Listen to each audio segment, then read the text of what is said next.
Story about how Israel uses trees to ethnically cleanse Palestine. It's a story that involves... Oh yeah, this is like weird eco-terrorism, I guess. I mean, this has been happening since 1948. Very odd. And it actually unironically hurts the ecosystem for Israel too. It's a very odd thing that they're doing. Involves European pine trees, international celebrities, and if you've ever donated to this little blue box, it involves you too. The story begins in 1948, when Zionists... There were literal chatters in here who talked about their own personal experiences with birthright, because this is like baked into Zionist propaganda in the Western world, where people who thought that they were just like planting trees in the most innocent way possible, not recognizing that they were participating in this action that was actually destroying the indigenous ecosystem. Was it Sam Cedar who talked about it originally? Zionist militias forced over 75% of the Palestinian population Uncle out of Sam their talked homes about it and too, off yeah. their land, emptying and destroying over 500 Palestinian villages. Palestinians called this event the Nakba, which is Arabic for catastrophe. Oh, it was ham and cheddar. Israelis mark this event as their Independence Day.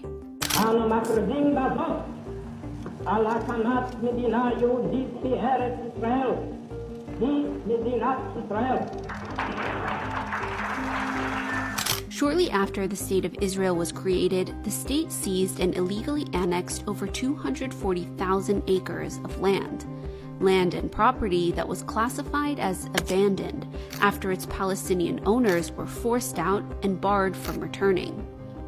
This stolen Palestinian land was transferred to an organization by the name of the Jewish National Fund, or the JNF, an international organization with charitable status in countries like the US, Canada, and the UK. But the JNF isn't your average charity.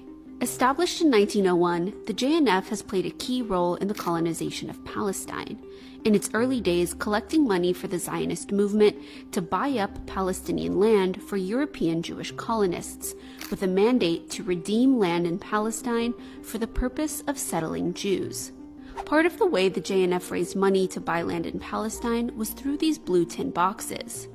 By World War II, over 1 million JNF collection boxes had been distributed to Jewish communities all around the world, with each coin dropped into these blue tin boxes going towards land purchases and tree planting in Palestine. But before the Nakba, the JNF wasn't really that successful. As of May 1948, the JNF had only managed to purchase around 3.56% of the land of historic Palestine. But after the Nakba, through the forcible seizure of Palestinian land, that number rose to 13%, over 600,000 acres of land. And with all this new land at its disposal, the JNF embarked on a massive tree planting drive across occupied Palestine, claiming it was planting forests on barren, desolate land, presenting its project to the world as environmental. Yeah, making the desert bloom is how this is presented to the Western world. Environmentalism, building family-friendly green lungs across the country. Except these green lungs were conveniently built where Palestinian villages and towns once stood. It's some real nefarious shit, dude. Like real nefarious shit. Oh, we're there's nothing here. These are abandoned lands. Nobody wanted them. It's like, yeah, nobody wanted them. You had to literally kill and forcibly remove the people off that land, destroy the villages, and then build on top of it. Greenwashing Israel's wholesale destruction of Palestine. This is why I say Zionism is fascism. This is why Zionism is fascism. Palestinian communities, with the intent of not only concealing their remains, but also using forests to confiscate more stolen Palestinian land. And the JNF's tree of choice? This European pine tree. Instead of planting indigenous trees like the olive tree, which had been on the land. They did this for everything, by the way. They destroyed Arab villages and tried to Hebrewize the Arab villages by giving them new Hebrew names. They destroyed Arab villages and planted pine trees. They killed the indigenous olive trees that take hundreds of years in certain instances to grow, and literally built planted pine trees on top of it to Europeanize the area. Land for centuries, the JNF instead opted for trees indigenous to Europe, trees that would later prove to be flammable under West Asian heat and extremely detrimental to the land. Why this tree? Well, because settlers didn't just want the land, they also wanted it to look like Europe, transforming the Levantine landscape into something European Jewish settlers would feel at home in. So one by one, Palestinian villages were emptied and destroyed, and man-made forests... Bro, these freeways smack dab in the middle of Chicago are just to get people into our diversity where they need to go. Come on. Nature and recreational parks filled with highly flammable European pine trees. You're right. We've done it too. Exactly. More modern examples of personally paving on top of, I mean, Central Park. Central Park is a good example too. Central Park is a direct example of this. Yeah. Racist infrastructure is like, white supremacist infrastructure is a, foundational principle for white supremacist countries. Another settler colonial state, the United States of America. Trees emerged in their place. Al-Lajun became Megiddo Forest. Beit Jiz turned into Rabin Park, and American Independence Park was built on the ruins of 7 Palestinian villages. Through the JNF's environmental work, over 250 million trees were planted throughout historic Palestine, covering up the remains of over 500 Palestinian destroyed villages, all thanks to tax-free donations from Jews and non-Jews around the world. With the blue collection box... Yeah, that's actually a really interesting question. Can anyone remember another fascist, possibly, nation that took a lot of influence from American settler colonialism and its white supremacist modus operandi, whether it be Manifest Destiny or whether it be, racial segregation and eugenics? Who was... Oh, that's right. It's the Nazis. That's right. Adolf fucking Hitler. He did that shit too. That's crazy. It almost feels like fascism as a ideology is just constantly ripping other prior fascist formations. Becoming a sentimental icon that represented a connection to the National Zionist Project, with so many people either donating or planting trees. From politicians of today like Kamala Harris. I fondly remember those Jewish National Fund boxes that we would use to collect donations to plant trees for Israel. To iconic celebrities like Frank Sinatra and Elizabeth Taylor, all complicit in greenwashing. But behind the photo ops and little blue boxes is the truth of what lay beneath these forests.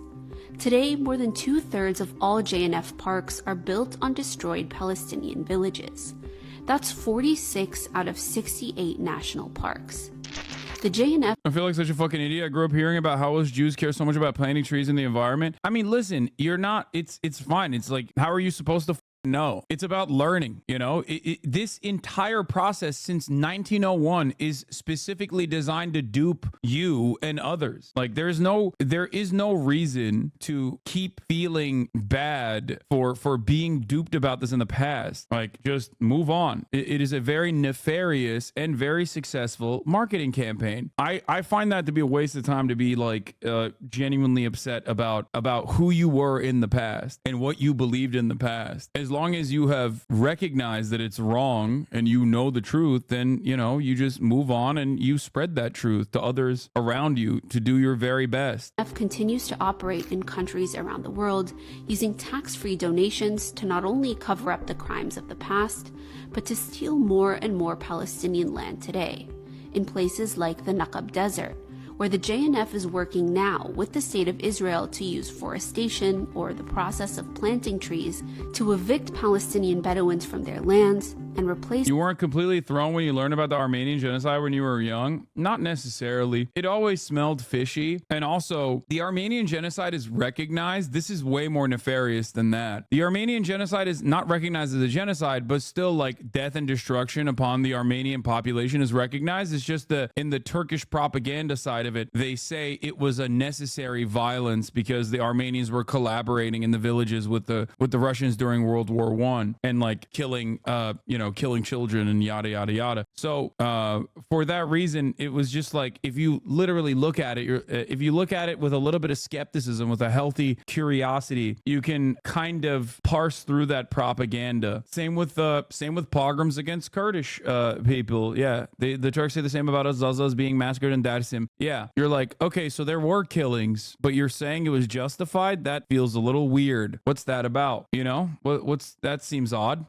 So it's not like this shit. This is like, this is so much more holistic and so much more nefarious. It smelled fishy to you, but that's not fishy to 99.9% of Turks. I only know 2 people in Turkey that recognize it, and one of them was my history teacher, and the other is an Armenian guy. Even leftists don't recognize it. No, I know. I'm saying that no. Plenty of people don't recognize it because they've been lied to their whole lives. But my point is, there's still death that they openly admit, right? They still say, well, it was a forced relocation of an entire population of people, right? It's just about why that happened. Turks will say that is a lie. Like, the reason why it happened is because, the Armenians were killing people in the villages and collaborating with the Russians, and the justification for it, or the number of deaths, is minimized in Turkey, but then also the justification for it is like seen as valid, right? Like, oh, these are the reasons why it was a necessity. That's just the way it's taught. But it's still recognized that Armenians were killed, right? So I think that opens up the door for you to at least be a little bit more curious about it. And this is not even saying like, oh, Turkish propaganda is like more moral than Israeli propaganda or something like that. This actually means that like there should be more Turks that recognize it. To be honest, like, I think that actually my own personal development on this part of history is part of the reason why I respect anti-Zionist Israeli Jews so much, because I kind of get it in a way that Americans cannot. Americans will never be able to understand like being anti-imperialist in America, because like American imperialism is imperialism overseas is like coming to the recognition of indigenous genocide after the entire population has been genocided is a little bit different, if that makes sense. Whereas like the propaganda is not so utterly baked in. People kind of recognize it in America, but they're like, yeah, it happened in the past. It sucks to suck, that sort of shit. Whereas like being an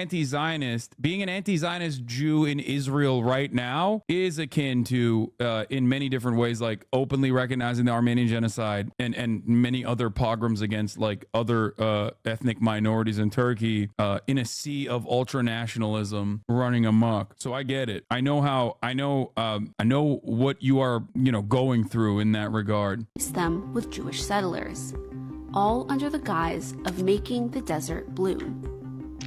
This story, and so many others like it, is a reminder of how even the most innocent things, like trees or charities that plant trees, when used by colonial entities like Israel, are often just a cover-up for something much more sinister. This one just happens to be a cover-up that's been 76 years in the making. Hasan learned about North American Native Indigenous History Challenge? No, this is like identical. What are you talking about? I just straight up said this is settler colonialism through and through. It is almost identical to what Americans did, the early pilgrims. What the I'm behind on mobile? The do you mean you're behind on mobile? No, you're not behind by an hour. I literally said this like 30 minutes ago. I'm on mobile too, and we're still watching yesterday's broadcast. Anyway, yeah, it's just settler colonial genocidal operations, typical shit. Gross. It is very nefarious to just like mask another form of like ecological terrorism that will bite you in the ass inevitably, mind you, as in the non-indigenous trees that you're planting are non-indigenous for a reason. It means that they're not supposed to grow there. It means that they will again cause massive fires, for example, massive wildfires. It will destroy the land. So it ends up like when you destroy the indigenous olive trees and do this thing, when you salt, you're basically salting the earth. You're causing the soil to change. That is something that ends up cooking you in the long run anyway. I had a couple of trees planted in my name as a bar mitzvah present. Do you think it's worth reaching out to the org to ask them to chop them down? No, I think it's done. Yeah, they only planted the one type of tree as well, destroying all biodiversity and meaning more wildfires. Yep, that's exactly how Lahaina burnt down non-native grasses that couldn't handle Hawaiian heat and global warming, making heat worse. The drying of native Hawaiian land. Yes, that's what made it so much worse.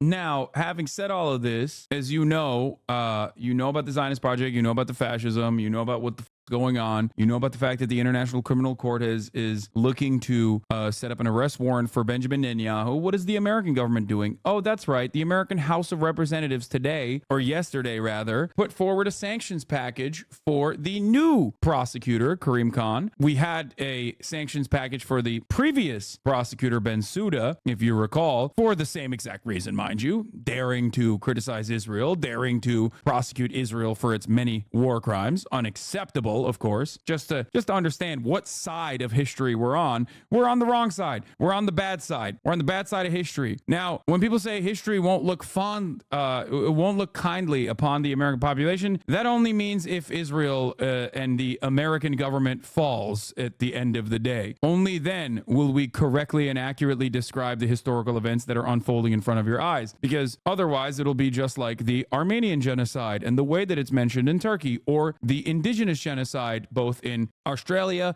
Canada, and the United States of America, 3 settler colonies. And the way that we talk about that indigenous genocide will be the way people talk about the Israeli genocide of the native population. Hopefully that is not what will happen. You know, that's why I try to use my time and all of my efforts in the best ways possible to educate people and try to change the trajectory. Now, having said that, as I mentioned, we have decided to invite Benjamin Netanyahu, the war criminal, to the United States of America in an effort, in a moment of bipartisanship. How beautiful. God, I love America so much. I love bipartisanship. I'm a fucking dumbass. Mike Johnson, Michael Penis, alongside Chuck Schumer, Hakeem Jeffries, has invited Bibi Netanyahu to speak to the American Congress.